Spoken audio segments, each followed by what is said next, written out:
Today's topic is Techniques of Financial Analysis. In this chapter, we will understand the meaning of financial analysis and its interpretation, the objectives of financial analysis, types of financial analysis, significance and limitations of financial analysis, some important techniques of financial analysis, and key terminology. Financial statements are only the means of providing general information regarding operational results and financial position of a business firm. These statements merely contain financial data about business events which do not reveal any significant conclusions such as efficiency of the management, strength and weakness of the firm, index of future progresses, etc. Therefore, their meaning and significance are not known till their users like managers, lenders, investors, etc. do not analyze and interpret them for their specific purposes. That is why it has been said that the science of financial analysis is assuming an increasing amount role as a tool for appraising the real worth of a going concern. It helps in drawing out the implications which are contained in the statements themselves. Like lines in the palm or horoscope, financial statements can be studied, puzzled over, and scrutinized. The analysis of such statements provide valuable information for managerial decisions. Analysis of financial statements is the systematic numerical calculation of the relationship between one fact with the other to measure the profitability, operational efficiency, and the growth potential of the business. Thus, the analysis of financial statements is basically a study of the relationship among various financial facts and figures as given in a set of these statements. I'll repeat. Thus, the analysis of financial statements is basically a study of the relationship among various financial facts and figures as given in a set of these statements. The basic financial statements, that is balance sheet and profit and loss account or income statement, contains a whole lot of historical data. The complex figures as given in these financial statements are broken into simple and valuable elements, and significant relationships are established between the elements of the same statement or different financial statements. According to Metcalfe and Tettard, states that analyzing financial statement is a process of evaluating the relationships between component parts of financial statements to obtain a better understanding of a firm's position and performance. During the process of financial analysis, the following steps are required by a financial analyst. Number 1. Selection of information. The first step is to select the information relevant to the decision under consideration from the total information contained in the financial statements. It is because a specific aspect of financial position or operation may be more significant for one group than another. For example, short-term creditors are interested in the liquidity of current assets, while prospective investors are interested in the future income of the firm. Number 2, establishment of relationship. The second step involved is the classification or grouping of the information in such a way that significant relationship is established. For example, to know the relationship between current assets and current liabilities, both should be arranged in such a way that firm's capacity to pay its short-term obligations is known. Number third, evaluation. The third and final step is interpretation and drawing of inferences and conclusions by studying these relationships with the help of ratios. So, in brief, financial analysis is the process of selection, relation, and evaluation. Financial analysis is the process of selection, relation, and evaluation. Now we will understand the meaning of interpretation. It is very much important.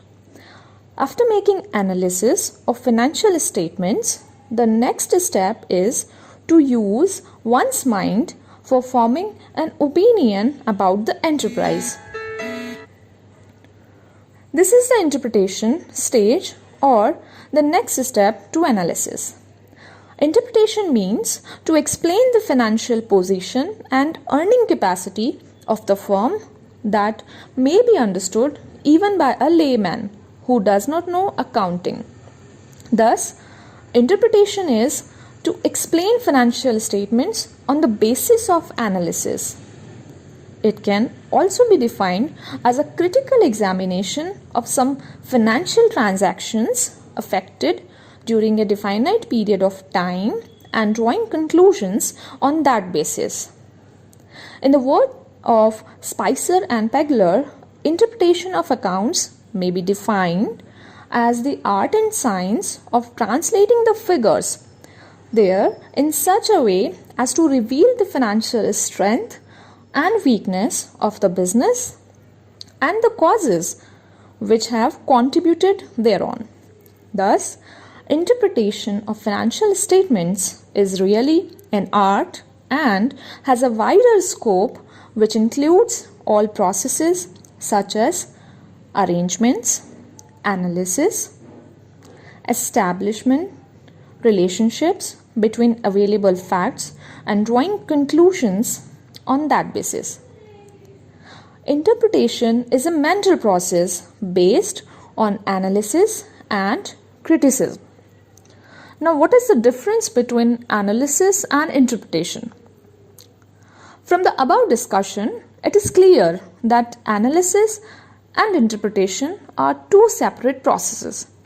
Analysis refers to the process of fact-finding and breaking down a complex set of figures into simple elements, while interpretation means critically examining and drawing conclusions from the simplified elements. Scientific analysis is thus a prerequisite to interpretation. Interpretation includes both analysis and criticism. The analysis and interpretation of financial statements requires a comprehensive and intelligent understanding of their nature and limitations. Thus, both the processes are interrelated because interpretation is not possible without analysis, and without interpretation, analysis has no values. Generally, in practice, both the terms are used in the same sense.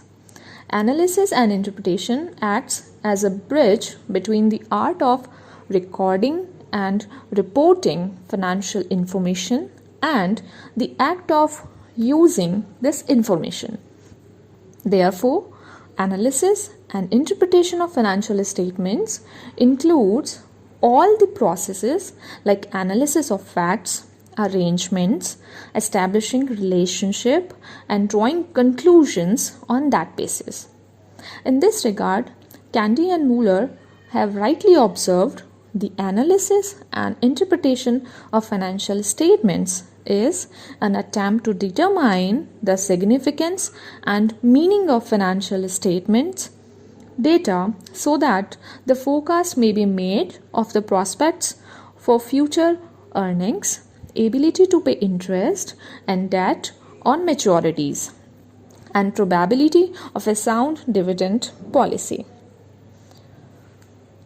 Now let's understand objectives of financial analysis. A number of groups like shareholders, creditors, debenture holders, management, government, etc. have interest in the financial statements of a business firm.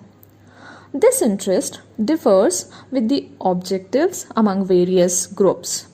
For instance, the shareholders are interested in the earning per share and dividend payout ratio that have an important bearing on the market price of the shares. The short-term creditors are mainly interested in the firm's ability to repay its current liabilities, which involves the analysis of composition of current assets and current liabilities. The debenture holders, on the other hand, are mainly concerned with the composition of capital structure and the firm's projected earnings. The management of the firm requires the financial statements for the purpose of evaluation and decision making. Thus, it is clear that the objectives of analysis of financial statements differ according to the purpose for which analysis is required. But there are certain common objectives. As Dr. Suryakant Das has said, the main objective of the analysis of financial statements is to ascertain the solvency of a business concern through its balance sheet, determination of profitability or operational efficiency from income statement, and evaluation of financial statements in comparison to the firms of the same status. A few most specific common objectives of financial statement analysis are as follows. Number 1, measuring financial soundness. The business must know its financial soundness, which can be measured by calculating different ratios like proprietary and fixed assets ratio. If it is found adverse, then corrective steps can be taken. Number 2, judging solvency. Creditors are always interested in knowing the solvency, that is, capacity of the business to repay their loans.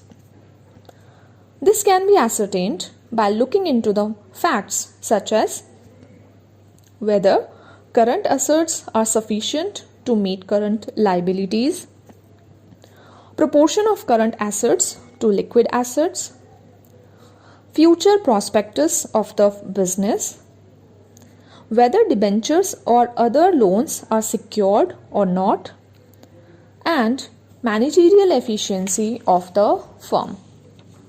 Number 3, measuring profitability. Financial statements show the gross profit, net profit, and other expenses.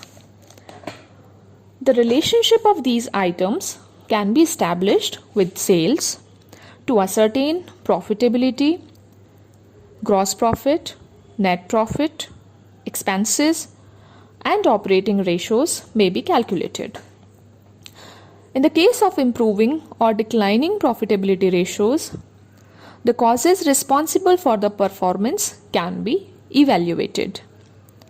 Number 4, judging operational efficiency. It is very significant to know the operational efficiency of the management.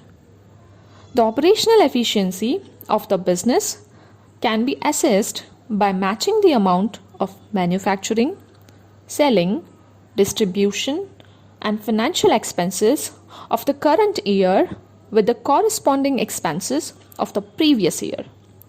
This can also be judged by calculating profitability ratios. Number 5, indicating trends of achievements. Financial statements of the previous years can be compared and the trends regarding various expenses, purchases, sales, gross profit, and net profit can be ascertained. The values of assets and liabilities can be compared, and the future prospects of the business can also be indicated. Number 6, assessing the growth potential.